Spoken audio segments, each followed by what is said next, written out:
You're listening to the Hidden Killers podcast. This is the Hidden Killers podcast with Tony Bruschi. There are moments in every single trial that you'd classify as bombshell moments. The moments where either a piece of evidence exonerates someone or damns them. This is one of those moments from the trial of Lori Vallow Daybell. And if you've been playing along at home, it has nothing to do with exonerating Lori Vallow Daybell. This is a moment from in court on May the 1st of 2023 when senior DNA analyst Keeley Coleman of Bode Technology dropped a major bombshell during her testimony that Lori's hair was on the duct tape around her son, JJ Vallow's mouth. How do they know that? It was a DNA match. A match that proves without any sort of doubt her hair was there when her son suffocated and slowly died and was thrown into a shallow grave. Either because Lori had no use for them anymore, or she truly believed they were zombies. Either way, it's heartbreaking testimony and truly shocking testimony from the courtroom today. Let's take a listen. I believe another witness to be called this morning. Who's going to be calling that witness? I will, Your Honor. All right, Mr. Wood, if you'd please announce your next witness, and we can have them sworn. The state calls Keeley Coleman. Do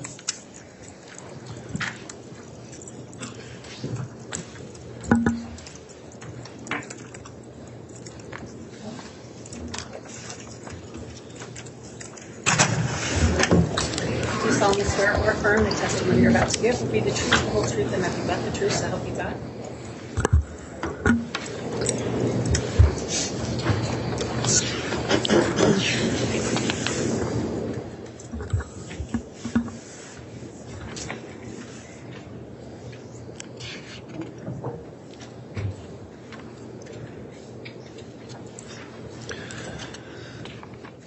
All right, before we get started with testimony, let me just inquire briefly of the witness.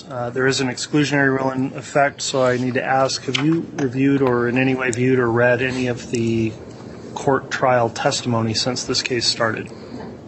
Okay, thank you for your response. For your examination, please talk directly into that microphone so we make sure to pick up your voice on our recording.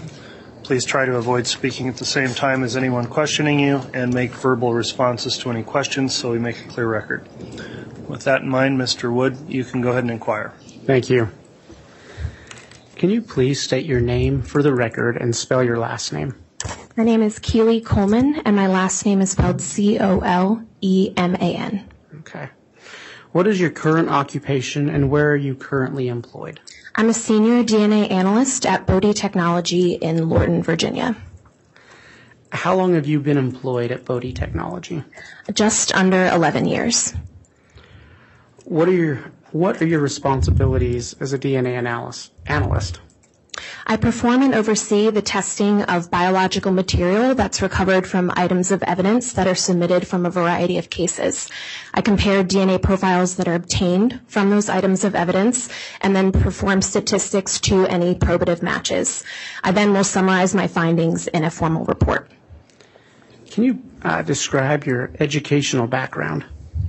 Yes, I attended Duquesne University in Pittsburgh, Pennsylvania, and I have a degree, a Bachelor of Science in Biology with minors in Math and Biochemistry. I also have a Master of Science degree from Duquesne University as well in Forensic Science and Law. Are there specific course requirements for the position you hold? Yes, there are course requirements that are set by the FBI Quality Assurance Standards. What are they? There's 4 of them. There's biochemistry, genetics, molecular biology, and statistics or population genetics. And have you had coursework in each of these disciplines? Yes, I have. Can you briefly describe any continuing education relevant to the position you now hold? Yes. So every year I'm required to have 12 hours of continuing education. Typically this means that I attend a multi-day in-person conference or I'm attending hour-long webinars or training sessions virtually. Can you describe the training process at Bode Technology that you underwent to become a DNA analyst? Yes, so Bode has a vast and comprehensive training program that's particular to the role that you will be performing as an analyst. So I was required to learn all of the laboratory procedures as well as the analysis and interpretation of data. So this typically meant reading the standard operating procedures, shadowing a qualified individual performing those procedures, and then me myself performing them under supervision. I was also required to process mock cases and then testify to those in a moot court setting. In addition, I attended training lectures, completed written assignments, read forensic biology and molecular journal articles, in addition to completing written and verbal assignments. I've been in many different roles as an analyst at Bode, so I've gone through that type of training 3 different times. How many samples have you processed using DNA analysis? Thousands. Can you describe for the jury what is proficiency testing? Proficiency testing is where an outside agency will submit a case to us where only they know the answer. So as an analyst, you're required to process this case as if it was a real case to demonstrate that you have mastered the skills needed for DNA testing and are able to obtain the expected result. Does Bode participate in proficiency testing? Yes, it does. How many times have you participated in proficiency testing? 20. Did you perform these tests satisfactorily? Yes, I did.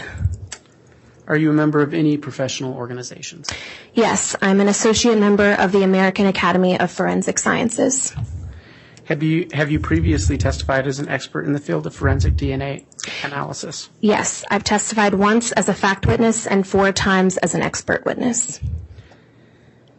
How long has Bode been established? Bode was established in 1995, and they've been performing DNA typing ever since this date. By whom is Bode Technology accredited? We're accredited by ANAB, and ANAB is an accrediting body that will come in and audit Bode to 2 different sets of standards.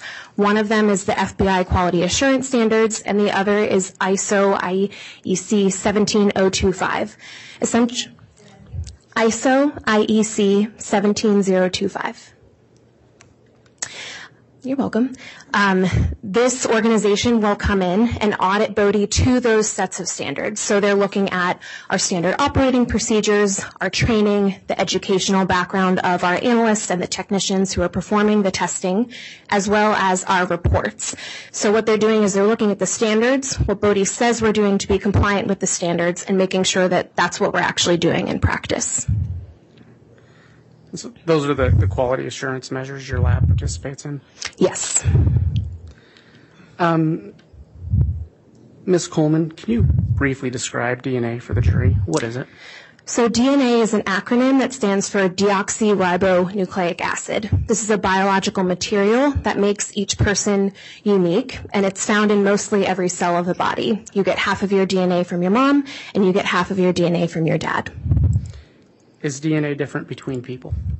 There's around 99% of DNA that's the same amongst individuals. However, there is about 1% that is unique between individuals, and this is the area in forensic DNA testing that we are looking at.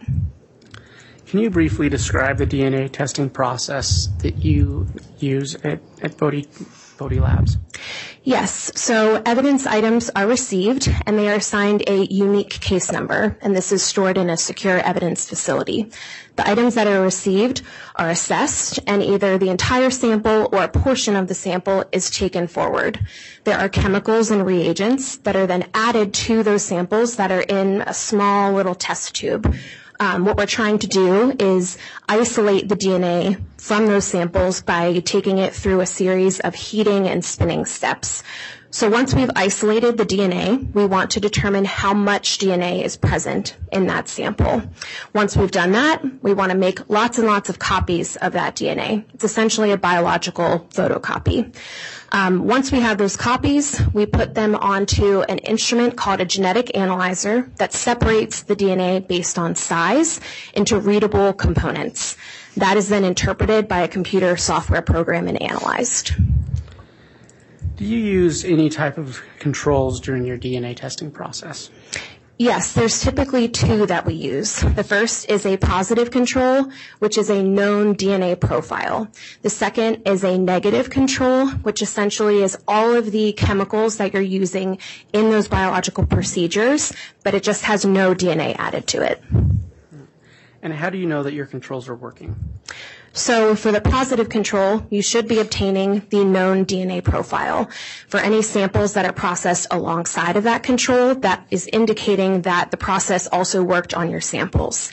For the negative control, you should obtain no DNA present, which indicates that all of the reagents that were used in that procedure were clean. So any DNA that's obtained from the samples is from the samples themselves, not the reagents that were used in that process.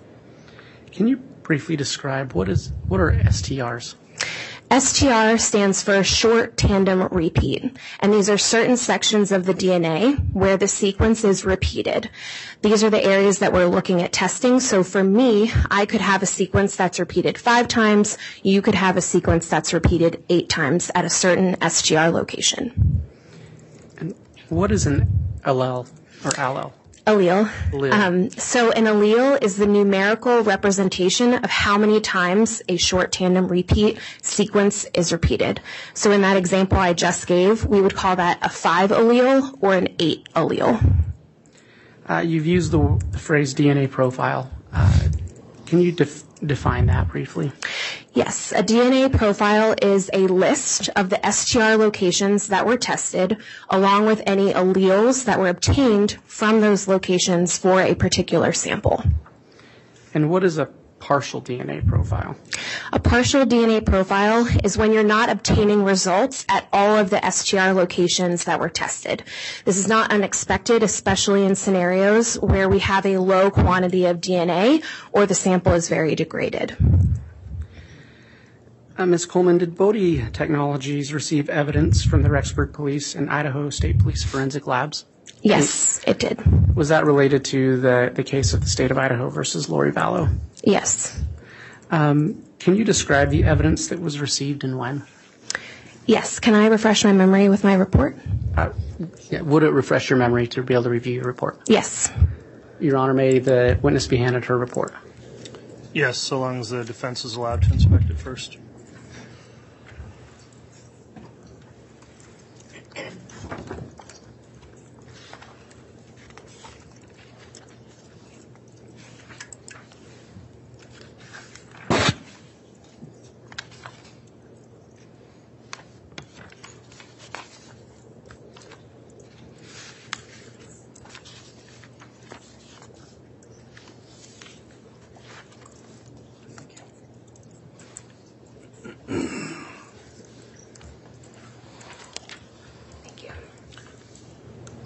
All right, Ms. Coleman, before you testify with the notes, I just want to explain that you need to use those just to refresh your recollection. Don't read from the notes if you're answering any questions from Mr. Wood, because you need to testify from your personal memory. So if you'll indicate when you are reviewing notes on the record, that will help us keep that straight. Okay. So can you describe the evidence that was received and when? In May of 2022, I received 3 DNA profiles. These were from Lori Vallow Daybell, Tylee Ryan, and Melanie Gibb. I also received several items of evidence, one of which was processed as Bode EO1, which was a hair attached to a piece of adhesive. And do you recall if there was an Idaho State lab number associated with that piece of evidence? Yes, there was, and I'm going to look at the report. Okay. Would that refresh your memory? Yes, it would.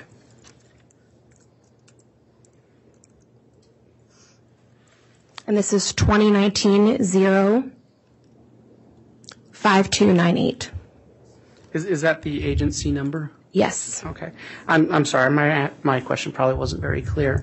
That you mentioned a piece of hair that had been stuck to adhesive. Yes. Was there an evidence number from the agency, submitting agency, assigned to that specific piece of evidence? Yes, there was, and I'm going to look at the report to refresh my memory.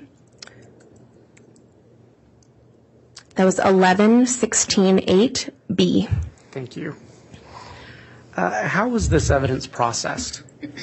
So similar to the process that I described before, a portion of this submitted hair item was taken forward and put into a test tube. It went through a series of washes to get rid of any extraneous DNA that may have been on the hair. We were trying to focus on the hair itself. Then additional reagents and chemicals were added to the sample, and it went through a series of heating and cooling steps to isolate any DNA that may have been present. We determined how much DNA was present in that sample, then made lots and lots of copies, put that on a genetic analyzer, and analyzed the data that was obtained using a computer software program. What results were obtained from your analysis? So from the Bode item E01, which was the hair sample, a partial female profile was obtained. And were you able to make any conclusions based on those results? Yes. Tylee Ryan and Melanie Gibb were excluded as possible contributors of that partial DNA profile. The partial DNA profile matched the DNA profile that was provided for Lori Vallow Daybell. Okay. Did you perform any statistics for the match? Yes, I did. The probability of randomly selecting an unrelated individual with that partial DNA profile is 1 in 71 billion. Okay. After your interpretation and conclusions were drawn, was your work subject to review? Yes. So as an analyst, when you're putting together your case report, you perform a self-review of your report and all of the laboratory bench notes and supporting documentation for the case file. Additionally, the case undergoes a technical and administrative review to ensure that another qualified analyst agrees with your results and conclusions and findings. Did the individual reviewing your work agree with how you reported the data from this case? Yes, they did. Were all of Bode's protocols and procedures followed during this testing? Yes, they were. Did all of your controls work as expected for this sample? Yes, they did. Based on your experience and training, do you consider these results to be reliable? Yes, I do. Your Honor, I have no further questions at this time. All right. Thank you, Mr. Wood. Who will be conducting cross? I will, Judge. All right, Mr. Thomas, you can cross-examine if you'd like.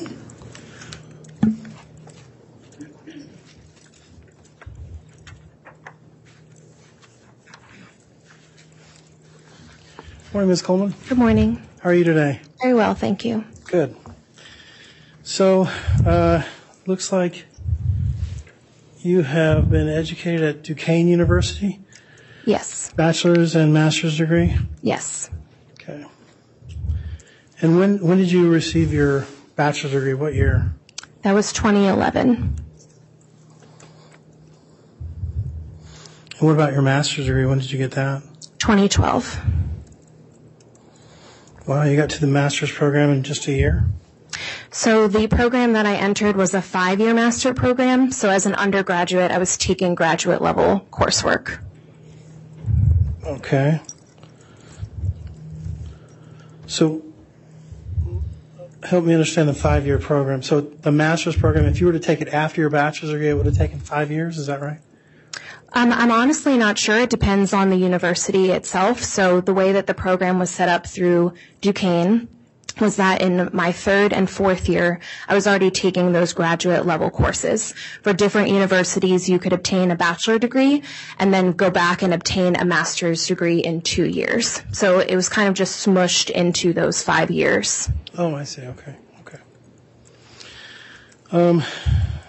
You indicated that you had to do some proficiency testing. Yes. Is that for employment at Bode Lab, or is that for accreditation, or for some club or something else? What was the proficiency testing for? So the proficiency testing is an accreditation requirement. It's also a requirement by the FBI quality assurance standards, and it's a requirement by Bode as well. Okay. So Bode required you to do the proficiency testing, but also to be accredited with some of these, what would you call them? Accreditation academies or what? Accreditation standards. Standards, okay. Yes.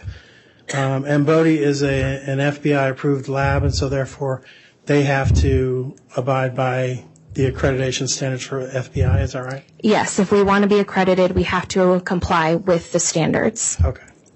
So these proficiency tests, are any of them blind proficiency tests where you don't know that you're being tested? No, they're not. We know that we're being tested. Okay. So they say, hey, look, this is going to be a special case. You need to be prepared for it. This is your test. And so you're given that test, right? You're told about it. Yes, we're told up front, yes. Okay. So there's never a point where you're just given a case and you open it up and you go, oh, okay, well, this is kind of unusual, and you go through it, and at the end of it they go, okay, well, that was a test. You know, you're not ever blindsided by that, right? There are certain agencies that do submit cases to us that are blind. I would not be aware of them because inherently they're blind. But for the proficiency testing that I do, yes, I'm aware of those. But there are instances where certain agencies, as part of their own quality assurance standards, will submit cases to us where we don't know that it is a proficiency test on their end. But I mean, if you would find out about it if you were proficiency tested and didn't know and failed the test or forgot to do some stuff, right? Yes, that's correct. We would find out if we did not pass that accordingly. Okay. And has that happened at Bode? That has happened, I think, in a couple of instances, not for me personally. Okay. All right. You testified that you were a fact witness at one point, and then you were an analyst on 4 other cases. Is that right? Yes. Tell me a little bit about being a fact witness. What is that? So a fact witness is where you perform a certain amount of laboratory procedures that another analyst is not qualified to perform. So in that particular case, I had performed bone sampling and bone extraction. So I was testifying to that I did those procedures, while the analyst on that case testified to the data that they obtained. Okay. All right. And you, as an analyst, you would be testifying as you are today about the specific results in a specific case. Is that right? Yes. Okay.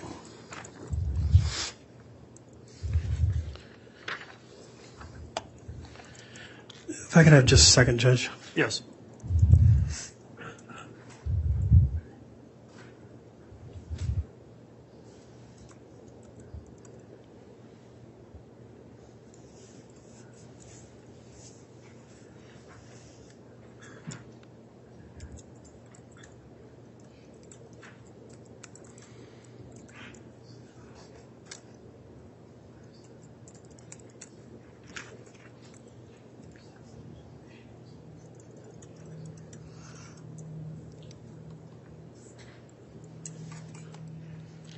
Judge, we're just figuring out, I have a copy of the report, but mine's highlighted, and we're wondering if that's going to be appropriate to admit as an exhibit, or if we should get a clean copy for the court. Oh, okay, we'll just use one of those. We'll just use a clean copy. Okay. I'd like to have this marked as, I believe, Defense Exhibit D. Is that where we're at, D? Yes. Okay.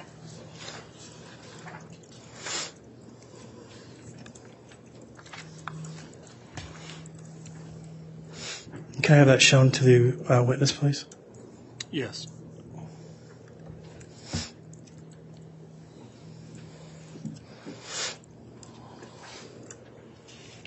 So is this, can you identify what this is? This is my case report. Okay. And this is a report that you just went over with the prosecuting attorney? Yes. Okay. And it's your signature is on the second page? Yes. Okay. And on the third page is the, for lack of a better word, the meat of the report? Yes, this is what we would call the allele table. All right. I move for its submission, Judge. Any objection? No objection. All right. Defense Exhibit D is admitted. I'd like to publish it to the jury, if that's okay. Yes, you may. Is there anything I need to do on my end? Maybe. I've never used this before, so I'm kind of... We're going to try the trick of turning it off and turning it back on and see if that works. Okay, Ms. Coleman, as I indicated, this is kind of the meat of your report, correct? Yes.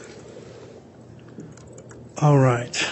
And so when you talked on direct examination, there were kind of, it seems as though there was kind of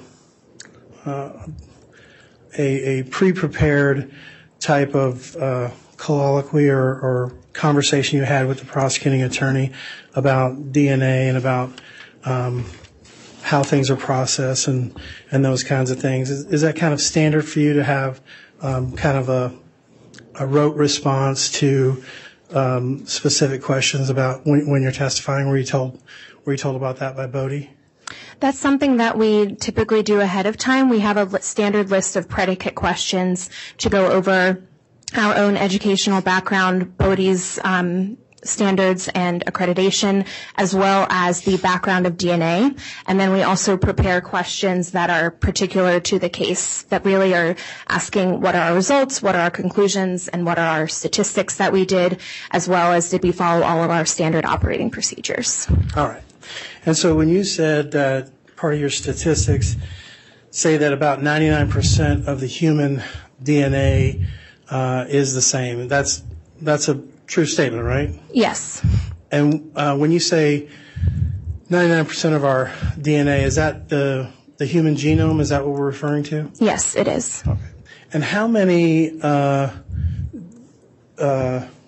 alleles or how many specific I don't know what I'm like THO1 is one. What would you call that? That would be an STR locus. Okay, so a locus. Mm-hmm. So, and how many locuses are there in the human body? Do you know? I'm not sure off the top of my head. In forensic testing, we're typically testing between 20 to 24 different loci. Right, but it's in the billions, right? It could be. I'm not sure of the number off of the top of my head, how many STR locations are in the human body. Okay. But you've done lots of studying. Obviously, you have a master's degree in this specific area. You've worked for Bode Lab for a number of years. It looks like 11 years. Is that right? That's correct. All right. So you know that the human genome is immense. Yes, it is. All right. And so would you consider the human genome to be let's make it akin to like a book, okay? So how many pages in that book would there be if you're looking at 24, if each one of these loci are a page in that book, this book would be huge, right? Mm-hmm. For the human genome? The book would be huge if every page was, yes, an STR location for the human genome. Okay. And so you're looking at 24 pages, because on this there are 24 specific loci, right? There are 22 STR locations that were tested for this sample. Okay. And then there's the XX and XY, which would be either a male or a female. Correct, as well as one YSTR location as well. All right. And what's the YSTR location? So the YSTR location is DYS391. It's about a quarter up from the bottom. And this is particular to the Y chromosome. Okay. And so when we're looking at this, you're looking at 22 plus the Y, which would be 23, plus the male or female XY or XX, mm-hmm. which would be 24, right? Correct. Mm-hmm. And that's what the FBI requires when you're doing testing for them, right? So the FBI requires that there are 20 they call them CODIS core loci. So these, if you want a sample to go into the national database for searching, you have to type 20 of these STR locations. Different laboratories may use different kits, where one lab could test 20, one lab could test 23, one lab could test 24. It's kind of like if you're baking a cake, one may be a Ghirardelli, one may be Duncan Hines. In the end, you're getting a DNA profile, but some of the ingredients may be a little bit different. So that's how you can kind of think of those STR locations, is you're required to test the 20, but there may be a little bit of difference between the two. So for this case, we were using those 24, like you mentioned. Okay. And which ones do the FBI not require? Off the top of my head, I'm not sure. Okay. Because it was my understanding that the FBI required 24, but you're saying they only require 20. Yes. Okay. And you know that for a fact? Yes. Okay. But you don't know which 20 there are? There are 20 of whatever is up there. I'm not sure of the ones that are not. Okay. So you're not sure which ones of these are not of the FBI? That's correct. All right. And you said that since 99% of us are about the same, there's 1% of us that is different. Yes. All right. And how large in the human genome is that 1%? I'm not sure off the top of my head. Okay. So, as I said, if this were a book and the human genome were the book, and the book would be an entire DNA profile of John Thomas or of Ms. Coleman, this would be more of like the cliff notes of this is what what you have here would be more of the cliff notes, so to speak, right? Would be like a portion of what that large book is like.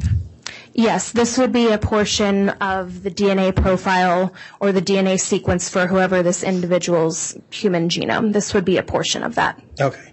So of the large portion, of the large book, you're taking a small portion of that book, right? Yes, that's what we're looking at, is a small portion. Okay. And in this particular book, the large book, the small portion, you only have less than half of what that large book or of what that small portion is, correct? Yes, there's 7 STR locations where we obtained a full profile, and there are 3 locations that were partial. Okay.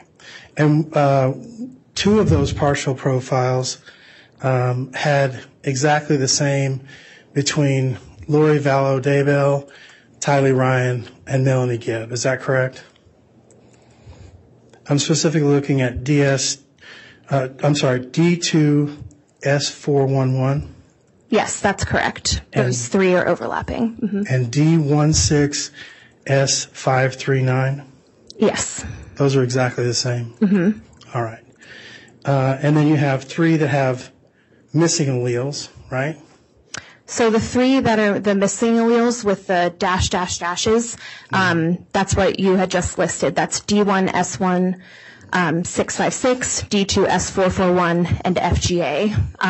What that means is that we obtained 1 allele that was visible, and when you're supposed to have 2 alleles present, right? You're supposed to have 1 from your mom and 1 from your dad. So since this was a profile from 1 individual, we're only observing 1 allele because it either doesn't meet a certain threshold or we're seeing that below a certain threshold, so there could be another allele that's present. All right. So there's a significant amount of alleles that you don't have in this profile. Is that right? Yes, and that is what I was discussing with the partial DNA profile. That's not unexpected when we have samples of low quantity DNA to obtain locations where you're either not obtaining a result or you're seeing potential dropout, which is indicated by the dash at those certain loci. Mm-hmm. But this wouldn't be acceptable to the FBI. I'm honestly not sure if this would be acceptable for upload into a national database for searching. For Bode's level of comparison, we are required to have 3 full loci in order to do any comparisons and statistics. 3 loci, that's it? 3 loci, yes. 3 loci out of the 20 that you indicate that the FBI requires, you only need 3. We need 3, yes, to do the comparison. And out of the 20 that the FBI is required, that is of millions or billions that are in the actual human genome. Is that right? Can you reword that question? So you're only required to have 3 out of the 20 that the FBI is required to. So the requirement for the FBI, the 20 is for what you have to test. I'm not sure what the requirement is for the searching in the national database. If they have a certain requirement for what they need to meet to search in the database, it could be lower to do the comparison. That will vary from lab to lab what their minimum threshold of data to obtain to perform a comparison is. That could be different than what's required to search in the national database, and also it could be different from the minimum amount of loci that you have to just test for the sample. Mm-hmm. So if you look at the jury, there are 18 people sitting here. You would only need 3, if each one of those were an allele, you would only need 3 of those to make a comparison. Is that correct? I would need 3 complete STR loci. So the alleles are the data that's obtained from the STR loci. I would need 3 complete STR locations. Okay. And is there a specific location that you would need, like is VWA just as qualified to be compared as D18S51? Yes, it is. Okay. So they're all the same? Yes. As long as you have 3 full loci, yes, they're eligible for comparison. Okay. When you say a full loci, you just mean 2 markers? 2 alleles that are present. All right. Alleles are a marker, right? No, a marker is an STR location. Okay. So the marker would be the TPOX or the VWA. Is that what I'm? Yes. So on the left-hand side where it says locus, those are the STR locations. And then under each sample are the alleles that are obtained from those locations. Okay. So when I say marker or loci, those are the same? Yes. Okay. So you would need 3 markers. Correct. All right. And they would have to have 2 loci each. They would have to have 2 alleles present at each to do the comparison. Right. Okay. And so you're missing 13 of the 20 that are needed for the FBI. They have no result whatsoever. Is that right? Yes. 13 do not have any result. 13 out of the 20? 13 out of the 20. Or the 22 for this case, yes. 20 that the FBI requires. Yes. That's a lot. That is a lot. All right.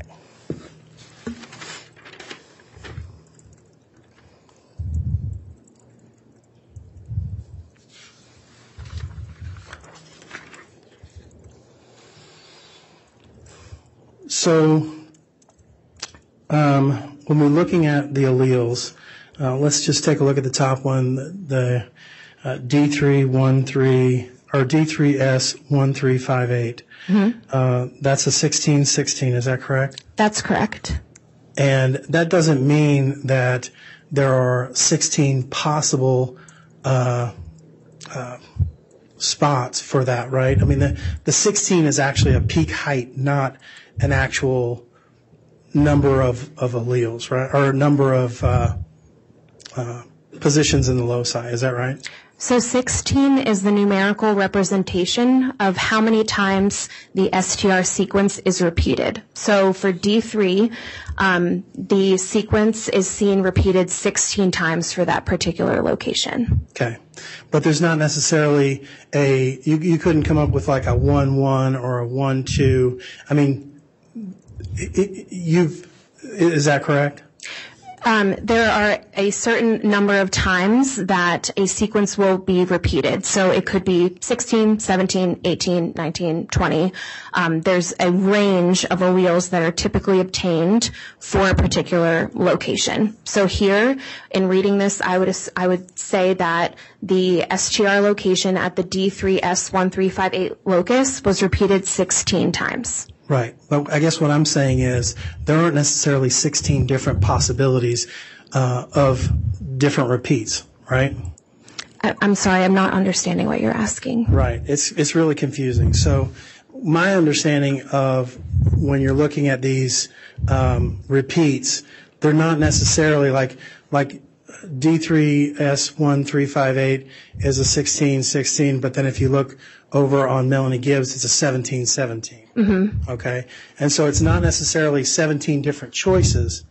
There are that's how many repeats there are, right? Yes. Mm-hmm. Okay. So there are not an infinite number of choices that you're going to be able to have on any of these particular ones, right? That's correct. Okay.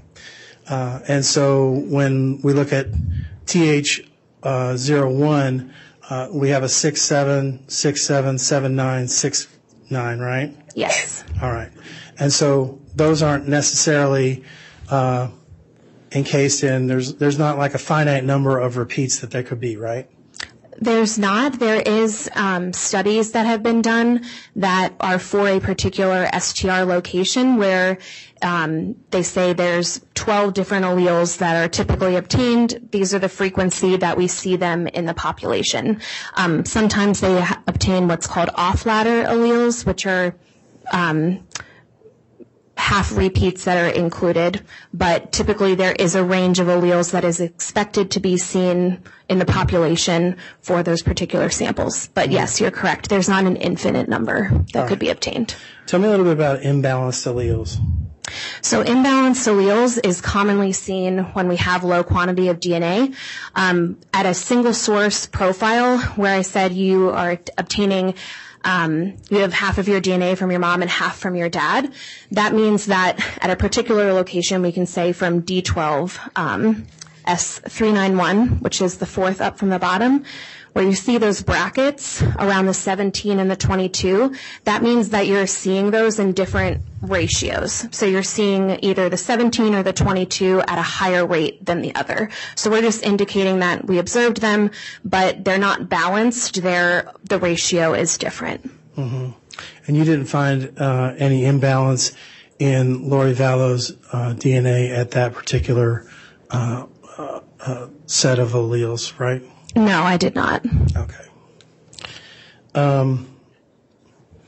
So just to wrap it up here, we had 13 markers that had no result, right? Yes.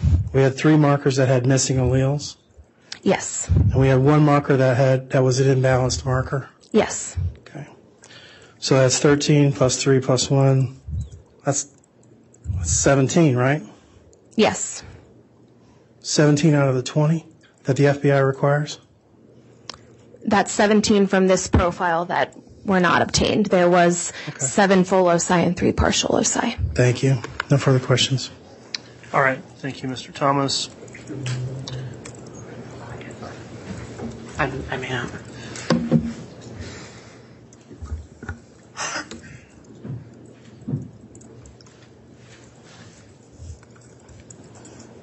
All right, Mr. Wood, you can redirect. Thank you. Counsel spoke with you about blind testing.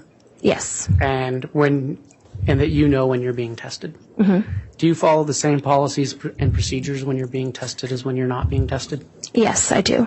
Okay. Let's talk briefly about the results of your test. Counsel kept repeating that, kept talking about the FBI. Mm-hmm. This was good enough for the FBI. And you spoke about a database. What is that database?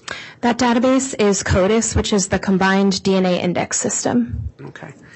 And were you testing this profile against a database or against a known profile? I was testing this against a known profile. In fact, you tested it against, did you test it against 3 known profiles? Yes, I did. Okay. We spoke about partial DNA profiles earlier. Mm-hmm. Is it common to have to rely on a partial DNA profile? Yes, for evidence items especially, that's commonly seen, especially when it is a low quantity of DNA that's obtained. For most hair samples that I see and observe, most of them are partial profiles. Okay. And so let's just to get to these results, how did you receive, when you received this hair sample, how did you receive it? It was received in a small coin envelope that was sealed with evidence tape. Okay, and I'm going to object. I think this is beyond the scope of cross-examination. I'll overrule that. You can continue, Mr. Wood. What did you do with the sample once you got it? So the sample was taken off of the adhesive that it was received on, and then a portion was cut and put into a test tube. Okay, so it was on an adhesive. Yes. Okay, and then you put it into a test tube. What did you do next? The next step is that the sample went through a series of washes. And so those series of washes are to wash away any foreign or touch DNA that may have been present on the hair in order to isolate the DNA that was from the hair sample itself. Your Honor, again, I'm going to object. I think this is just rehashing his direct examination, which I didn't get into this washing part. Your Honor, he's gone after the results. I'm totally entitled to get her to her results. It's not outside the scope of redirect at this point, so the objection's overruled. Thank you, Your Honor. You mentioned foreign material. Was there anything that needed to be cleansed off that sample? It had been indicated that the hair was found on duct tape that was in the presence of decompositional fluid. So in those particular scenarios, that is standard where we will wash any hairs of any foreign material that may have been present. Okay. And once you took care of that, what did you do next? The next step was that the sample went through a series of heating and spinning steps with reagents and chemicals that were added to it in order to isolate the DNA that may have been present in that hair sample. Okay. And is that the process you spoke with us about earlier in order to generate your DNA profile? Yes, that is the standard extraction protocol where you're going through those series of steps to isolate DNA that may be present. Okay. Now, again, counsel spoke with you about what's needed for the FBI. And to clarify, what's needed for the FBI is to get into a database, correct? Yes, so the FBI has the CODIS combined DNA index system. So in order for a profile to be suitable, you have to at least test those 20 different locations. If they are doing comparisons to known profiles, that may be less data that's required in order to do that. There's a difference between what needs to be tested to go into the database, the eligibility of data obtained from the sample to be in the database, as well as a minimum threshold for what you can do for comparisons of data. Okay. So just to clarify what you just said, it's different. It's a different standard to get a DNA profile into the FBI database than it is to match a profile to a known profile, correct? Yes. Okay. And here am I correct that you were matching a profile to a known profile? Yes, that is what was done here. Okay. So you didn't need to have that same threshold as getting the profile you were testing into the FBI database? Correct. And is this common in the scientific community to do the type of testing you were doing? Yes. And is it common to rely on a partial profile? Yes, it is. In fact, that happens quite regularly, doesn't it? Yes, from evidence items, we see partial DNA profiles and perform comparisons to them. Okay, and so let's get back to these results. You stated you had 7 full and 3 partial loci? Loci. Mm-hmm. And from that, you were able to, the loci you located matched Lori Vallow's known profile. Yes, they did. Okay. And you were able to run a statistical analysis on how likely your testing profile would have been to have come from someone else.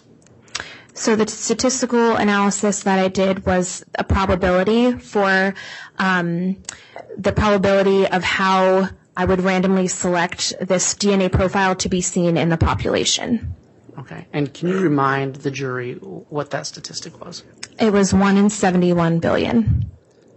Do you know what the population of the United States is? I think it's around... I object to this. I believe this is misleading. Well, there's no foundation for that at this point, so I'll sustain it. Okay. But again, your statistics were 1 in 71 billion. Yes. And can you just briefly, so that we're all clear, what exactly does that statistic mean? So that means that if I were to see this, I would stick my hand into a hat of DNA profiles. I would expect to see this profile 1 in 71 billion times. Okay. No further questions. All right. Thank you, Mr. Wood.